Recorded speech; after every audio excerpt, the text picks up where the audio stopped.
We took a look at overall operating expenses in each district as well as overall state aid each district has received, but the better way to look at it, and is also contained in the report and is shown here, is on a per student basis. How much does each district spend per student and how much state aid per student does it get back?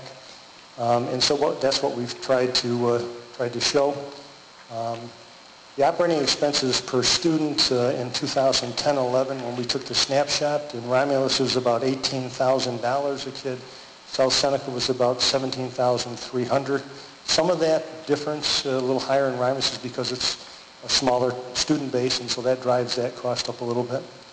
At the same time, we also took a look at the state aid per student, and what we found was that the combined wealth ratio I mentioned earlier is different, where South Seneca is a poorer district, and therefore it gets consistently more state aid than Romulus does because of that wealth difference.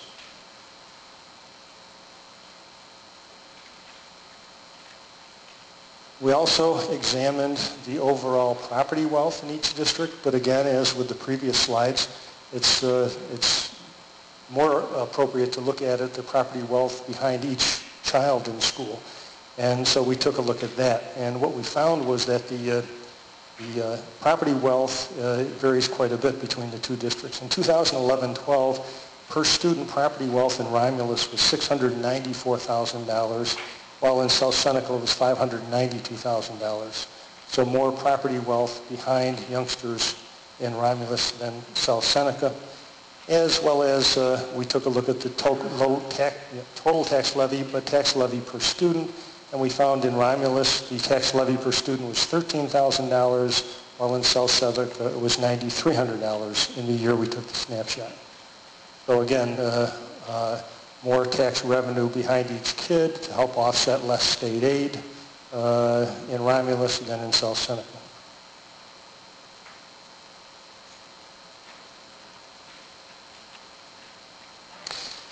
As we explained to the committee, and I know you as board members know this, that these are not assessed value tax rates, which is what you probably look at in August when you set your tax rates each year. Because although we can do that, but the only fair way to compare one district to the next is by taking a look at either what's known as the full value tax rate, or sometimes referred to as the true value tax rate. And when we did that, we found out that the full value or true value tax rate in the snapshot of the year that we took here up through 2011-12, as you can see in 11-12 was 1902 in Romulus and 1572 in South Seneca.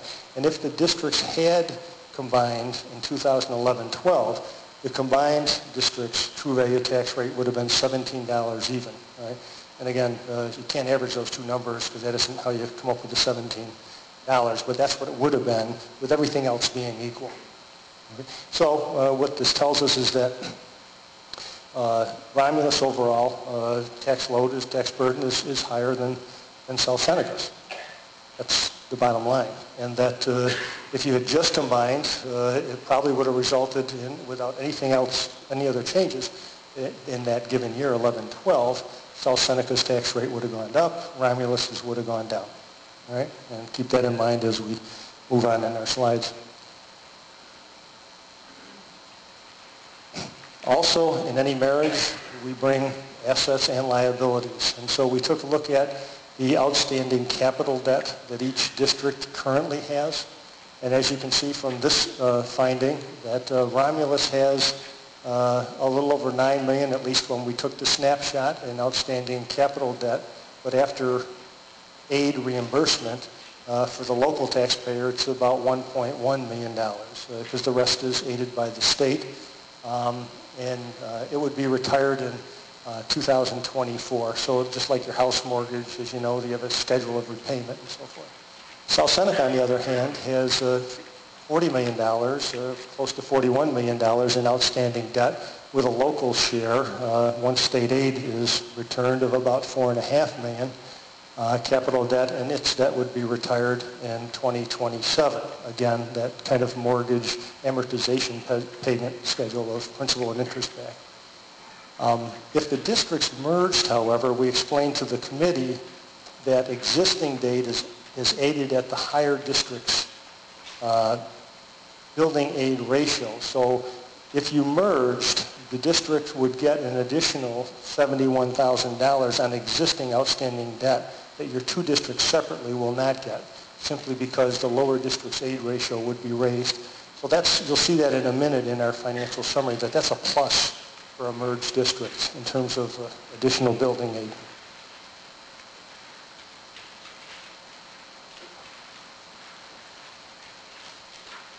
And here's the big ticket item.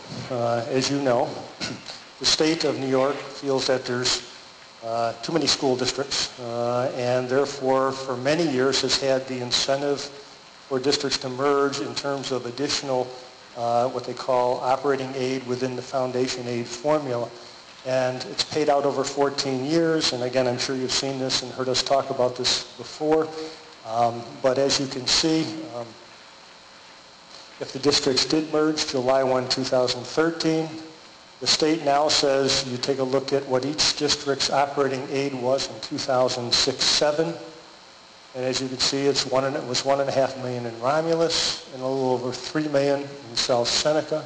And combined that year, it would have been $4.5 million. The state says that if you choose to merge and become a single district, we will give you that amount of money, plus we will tack on an additional 40%.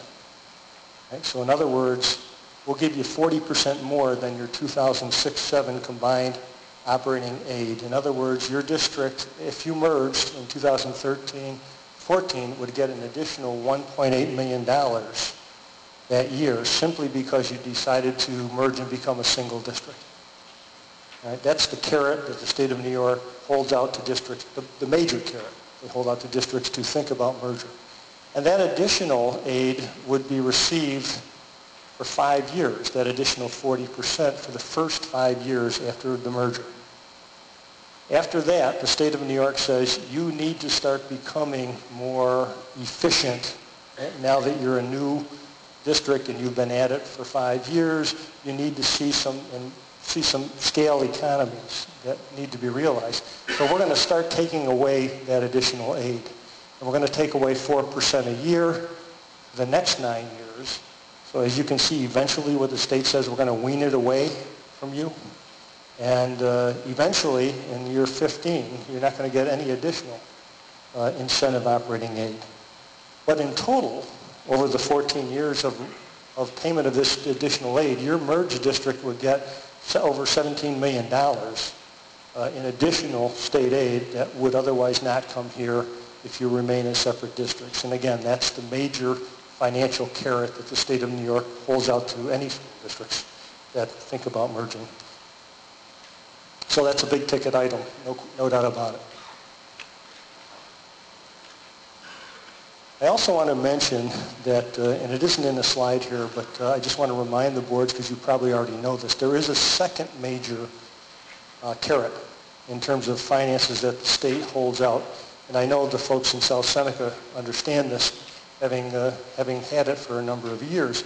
But any capital project, any approved capital project, and approved capital project expenditures after the merger date, the new district will take the highest previous district's building aid ratio, multiply that by 30%, add that to that highest building aid ratio up to 95% or 98% in high needs districts, which you would get. The state, for 10 years after the merger, will reimburse you 98% of any capital project that you choose to do down the road. Now, your districts have done a lot of capital work in recent years, so unless you built a new school or did some major capital work that right now, our understanding is not on the books, it may not be a huge incentive for your districts, but it is important to keep in mind that for 10 years after the merger, you'd be virtually paying 2 cents on the dollar for any approved capital expenditures because of the additional incentive capital aid the state pays merged districts. And I know, again, South Seneca knows this, that they used to extend it out beyond 10 years. They stopped, the state legislature stopped doing that, I think a little over a year ago, maybe 2 years ago now. And so you're guaranteed 10 years, that's it, nothing beyond that.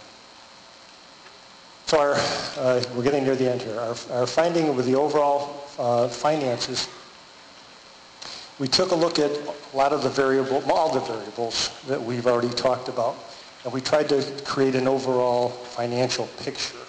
And this is what's contained in here. And I will tell you that we said rather than use all of that incentive aid that I talked about just a minute ago, if the districts the new district just used 50% of that incentive aid, right? And the reason we picked 50% is because we assumed that you wanted to have at least half the money for transition costs, for improving program and maintaining program for young people, for future expenditures to maybe build your reserves and so forth. And at the same time, we assumed that residents of your two districts all want to feel at least some tax relief or at least tax stabilization. So the 50%, that's the rationale for how we got to 50%. So we took a look at 50% of that incentive aid and we showed what it would be here. And again, remember it declines by 4% a year. So that 50% of that total declines by 4% a year. We also took a look at the additional building aid, remember, on existing capital debt. And we said, what would the district get in the year after the merger of that additional aid? The staff savings that Alan mentioned, again, we held these constant to say that, well, first a couple of assumptions. First of all, one assumption was that these staff savings would be realized in year one. They may not. New Board of Education may say we're not going to necessarily reduce those positions in year one. We're going to do that through attrition, and that's not unusual some places. But we made the assumption for this analysis that that savings would be realized in year one. At the same time, we were conservative because those salaries will go up, and so therefore this number would logically go up in terms of the amount saved in the out years, but we held it constant to be conservative. We also took a look at, and we haven't shown it tonight, some budget efficiencies in terms of duplication of dues, for example, and auditing services and legal services and a number of other things. And the summary is contained in the report of the areas where we know that efficiencies are achieved in school districts that merge. And we calculated that that would be about $65,000 a year in the first year. And again, to be conservative, we held that constant, knowing that your legal fees are going to go up, your dues are going to go up, but to be conservative, we held that constant. So those are all on the plus side. What are some of the financial pluses after a merger for our district? But there were also, you'll recall, some financial deficits. And on that side, you're going to lose BOCES aid. Right? And the BOCES aid was $137,000. We held that constant. Again, maybe you could say that's not conservative. It depends on the BOCES services, but we held that constant. Levying up teacher salaries, we held constant because that will remain at $109,000, assuming that the new board levels up salaries. So the bottom line in terms of our overall financial analysis is that in year one, close to $1.5 million, when we put the pluses and the minuses together, would benefit the district under a merged scenario versus remaining separate. So as you can see, there's a sizable financial advantage. So using that half of the incentive aid, as I just explained, we wanted to get an estimate of what would happen to the full value or true value tax rate.